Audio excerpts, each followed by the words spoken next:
Isa mapagpalang araw muli sa ating mga kapatid. Kasama ko si... anong name? Joe. Ganda pangalan. Okay. At ang aking anak, ang aking darling, at ang aking kuya, Beloy. Say hi, Kuya Beloy. Hello, hi. At ang aking pamangkin na si Jonah. Hi. Okay, ngayon ay ililibre po kami ng aking kapatid na si Ricardo Valencia. Yay. Yes, aking kaibigan na Sangjo Pamor dito po sa may Cavite. Talagang sinadya po namin siyang puntahan kasi nung nakaraang linggo 1 year anniversary po nila. Kaso hindi po kami nakapunta dahil sa sobrang busy rin po namin. Kaya nagmagandang loob ang aking kuya na ililibre daw kami. Syempre, kahit sino pa naman libre, di tatanggi ba naman tayo, di ba? Sasamantalahin na rin natin. So, mamaya po ipapakita ko sa inyo yung place niya dito sa may Cavite, Sangjo Pamor. Diyan lang po kayo guys at wag po kayong alis, ha? Diyan lang po. Dito. At syempre, nakarating na rin kami dito muli sa Sangjo Pamor. Okay, mga guys, ipapakita ko po sa inyo ang loob ng place ng aking kaibigan na ito. Yan po siya. Siya po si Geneva Chan, ang may-ari po ng Sangjo Pamor. Okay. Talaga naman pinagpala talaga siya ni Lord dahil alam niyo ba dati sinabi ko lang na magkakaroon siya ng sariling restaurant at talagang ipinagkaloob naman talaga sa kanya ng Panginoon dahil syempre masipag nga naman silang mag-asawa. Yan guys, ito po yung loob nila. Ayan. So, sa kanina medyo marami-rami na rin din ang kanilang naging customer kasi paggabi na rin po. Ayan. Yan po ang kanyang asawa. At syempre, alam nyo naman mga guys kung saan pa kami nang galing. Fairview to Cavite. Talagang pinuntahan namin ang special na kaibigan namin na ito. Para syempre, suportahan din po sila. At syempre, kailangan bawat kaibigan natin kailangan din natin suportahan ang kanilang business. 'Di ba? Para at least maging okay din ang kanilang buhay. Okay? Ayan guys, kung napansin nyo po, meron siyang tarpaulin na breaking news. Alam nyo ba guys, ng mga nakarang araw lang, pinasok po sila ng mga masamang damo. Okay?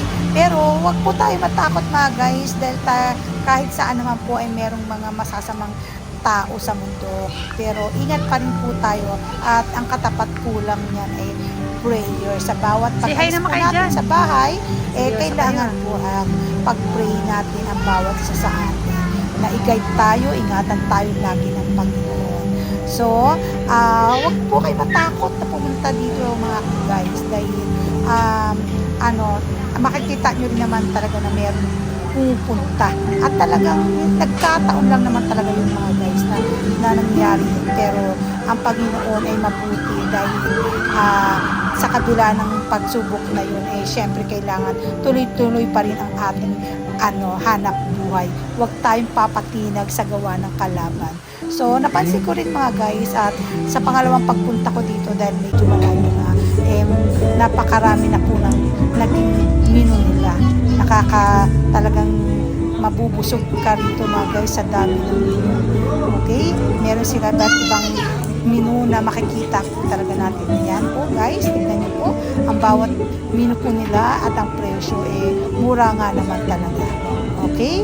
At ingat po tayo lagi mga guys.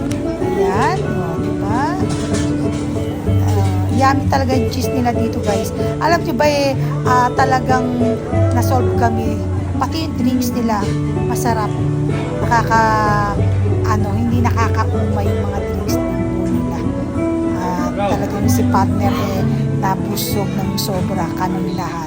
Salamat po tol kay Brother Beloy sa paglilibre mo. Okay? God bless you. We love you. Ayan na mga guys. Simula na ang lapang. Siyempre, paunti-unti muna mga guys ang aming hiningi. Mahirap naman pagka sinobrahan ng dami at may matitira. Sayang nga naman mga guys.